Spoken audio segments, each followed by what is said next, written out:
नमस्कार मंडळी, आज आपण तांदळाची खीर रबडीदार कशी बनवायची ते बघणार आहोत। टोपामध्ये किंवा कढईमध्ये ही खीर न बनवता डायरेक्ट इथे कुकरमध्ये मी तुम्हाला ही खीर बनवून दाखवलेली आहे।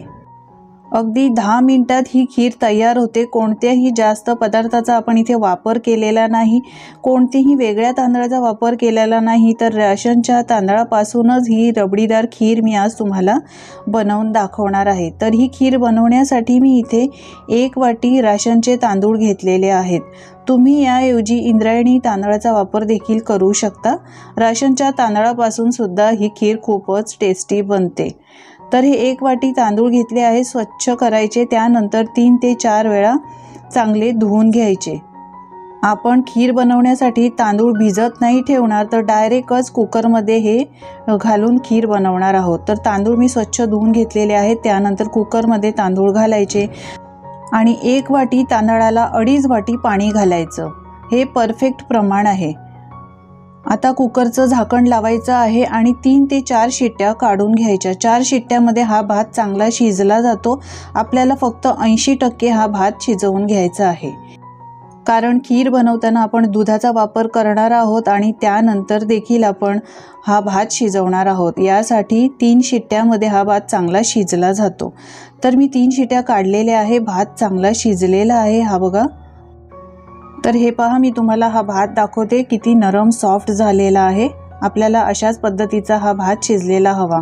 80% भात शिजलेला आहे। यानंतर आता आपण हा भात अजून शिजवणार आहोत। एकदा व्यवस्थित मिक्स करून घ्यायचं आहे। यानंतर यामध्ये आपण दूध घालायचं आहे। गॅस मी चालू केलेला आहे, चांगला याला एक कड आलेला आहे। आता यामध्ये दूध घालायचं आहे। तर साई सकटच मी इथे 2 वाट्या दूध घातलेलं आहे। 2 वाट्या म्हणजेच अर्धा लिटर इथे मी दुधाचा वापर केलेला आहे। आता गॅस मीडियम ठेवायचा आहे आणि मीडियम गॅसवर एकसारखं ढवळत राहायचं आहे। यामध्ये दूध आहे ते थोडंसं आटवून घ्यायचं आहे, म्हणजे आपली खीर जी आहे ती चांगली रबडीदार बनते। शिवाय तांदळामध्ये स्टार्च असतो, स्टार्च आणि दुधाच्या मिक्सचरमुळे ही खीर चांगली मिळून येते आणि रबडीदार बनते। चांगलं व्यवस्थित एकसारखं मिक्स करत राहायचं आहे। गॅस मी मीडियमच ठेवलेला आहे। 4 ते 5 मिनिटं असंच मिक्स करत राहायचं आहे आणि हे दूध जे आहे ते आपल्याला चांगलं आटवून घ्यायचं आहे। तर तुम्ही पाहू शकता आता याचं टेक्स्चर थोडीशी घट्ट खीर झालेली आहे। हे बघा, याचं टेक्स्चर पाहू शकता। आता यामध्ये या स्टेजला साखर घालायची आहे। साखर सुरुवातीला घालायची नाही, नंतर घालायची। आता यामध्ये आवडीप्रमाणे ड्रायफ्रूट्स घालायचे आहेत। ड्रायफ्रूट्स मी कट करून घेतलेले आहेत। पुन्हा व्यवस्थित मिक्स करून घ्यायचं आहे आणि 2 ते 3 मिनिटं ही खीर चांगली शिजवून घ्यायची आहे।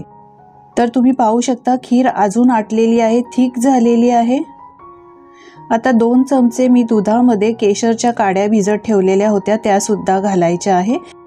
पुन्हा एकदा सगळं व्यवस्थित मिक्स करून घ्यायचं आहे। मंडळी, तुम्हाला जर माझी रेसिपी आवडत असेल तर प्लीज एक लाईक करायला अजिबात विसरू नका। खीर तुम्ही पाहू शकता, आपली मस्त अगदी रबडीदार खीर आणि थिक अशी घट्ट खीर तयार झालेली आहे। आता खीरीला चांगली टेस्ट येण्यासाठी यामध्ये वेलची पावडर 1 चमचा मी घातलेली आहे। सगळं व्यवस्थित पुन्हा एकदा मिक्स करून घ्यायचं आहे आणि 1 मिनिटभर ही खीर चांगली शिजवून घ्यायची आहे। तर आपण कोणताही सुगंधित तांदूळ न वापरता राशनच्या तांदळापासूनच ही रबडीदार खीर बनवलेली आहे।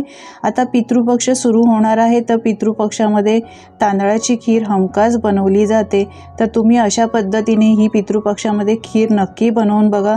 पितृपक्षातच नाही तर बाकीच्या दिवशीसुद्धा तुम्ही अशा पद्धतीने तांदळाची खीर बनवून खाऊ शकता। आता गॅस मी बंद केलेला आहे, थंड करून घ्यायची आहे खीर। थंड केल्यानंतर सुद्धा ही खीर थोडीशी अजून घट्ट होणार आहे। तुम्ही याचं टेक्स्चर पाहू शकता, मस्त अगदी खीर आपली ही तयार झालेली आहे। तर कोणतीही पूर्वतयारी न करता झटपट अगदी कुकरमध्ये अशा पद्धतीने ही तुम्ही तांदळाची खीर एकदा नक्की ट्राय करून बघा। रेसिपी कशी वाटली कमेंट्स करून सांगायला विसरू नका।